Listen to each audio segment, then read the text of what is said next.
केंद्र में मोदी सरकार के दूसरे कार्यकाल का 1 वर्ष पूरा हो चुका है। इस कार्यकाल की विभिन्न उपलब्धियों पर हमारे संवाददाता धर्मेश भारती ने भाजपा के प्रदेश अध्यक्ष डॉक्टर सतीश पूनिया से विशेष बातचीत की।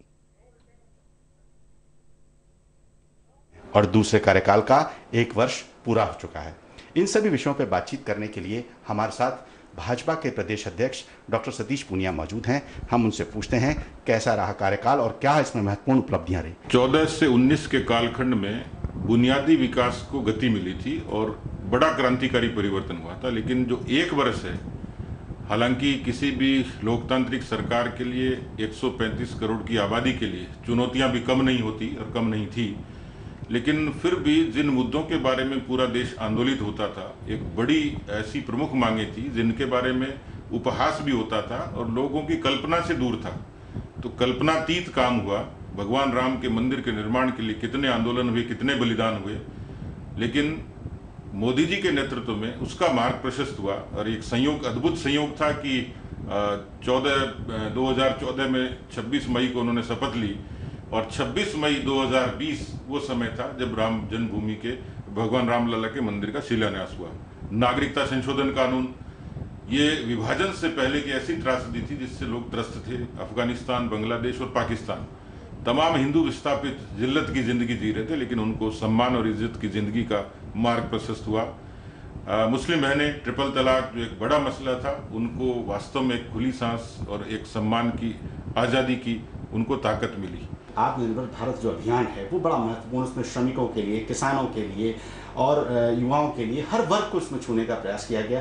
क्या कहना चाहेंगे लघु उद्योग के संदर्भ में, क्या कहना चाहेंगे? प्रधानमंत्री जी ने एक दूरदर्शी फैसला किया और मैं जब पीछे मुड़ के देखता हूँ तो देश को बहुत बुनियादी चीजों के समाधान से लेते लेते और अर्थव्यवस्था को पटरी पर लाना, ये बड़ी चुनौती थी। इस कोरोना से लड़ाई के दौरान जो ताकत मिली वो आत्मनिर्भर भारत के पैकेज से मिली। उससे पहले प्रधानमंत्री ने प्रधानमंत्री गरीब कल्याण योजना का 1 करोड़ 70 लाख के पैकेज का जो ऐलान किया था, उस पैकेज से जो ताकत मिली। लेकिन मुझे लगता है कि 20 लाख करोड़ के पैकेज ने, जो 20,97,000 करोड़ का पैकेज है, उसने दशा और दिशा बदलने के लिए एक बड़ा काम किया। जो हमारे लघु और मध्यम और सूक्ष्म उद्योग हैं वो भारत की ताकत है।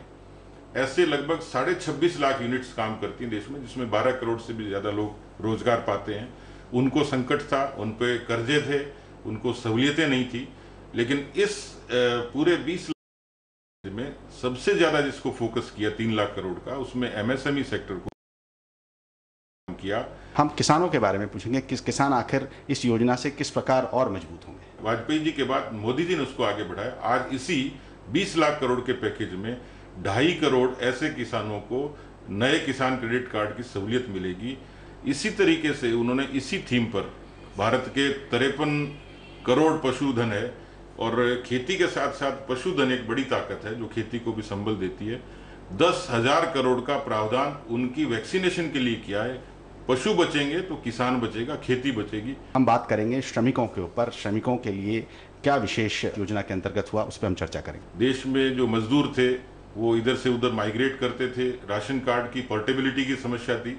मैं इस पूरे पैकेज में यदि एक शब्द में कहूँ तो 1 नेशन 1 राशन कार्ड, ये ऐसा क्रांतिकारी फैसला है कि कोई भी व्यक्ति कहीं भी राशन प्राप्त कर सकता है। बड़ी सहूलियत है। डॉक्टर साहब, कोरोना का जो ये दौर रहा, इसमें भारत ने कई अभिनव प्रयोग किए और कई ऐसी नवाचार किए, क्या कहना चाहेंगे? प्रधानमंत्री जी ने कहा कि मेरे लिए जान है तो जहान है, मेरे लोग बचेंगे तो अर्थव्यवस्था बचेगी। दुनिया के दूसरे देशों ने अर्थव्यवस्था को तवज्जो दी और यही कारण है कि वहाँ मानव हानि ज्यादा हुई, हमारे कम हुई। ये सब करते करते हम लोग कर पाए और उसी का कारण है कि आज भारत अंतर्राष्ट्रीय जो विश्व स्वास्थ्य संगठन है उसका कार्यकारी अध्यक्ष बना है। इस दौरान भारत ने जो सीखा, उदाहरण के तौर पर हमारे यहाँ पीपी किट सुनते थे लेकिन देखा नहीं था, बनते नहीं थे। आज मुझे लगता है कि में भारत दुनिया का सबसे बड़ा जाएगा और उसके अब एक्सपोर्ट के खुलने की संभावना हो जाए।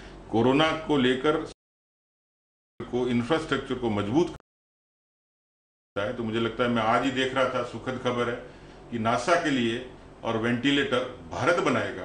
तो इससे बड़ी बात क्या होगी कि दुनिया का सबसे बड़ा देश और सबसे बड़ी एजेंसी, उसके लिए वेंटिलेटर भारत की कंपनियां बनाएंगी। तो नवाचार भी हुआ इस पूरे कोरोना के कालखंड में।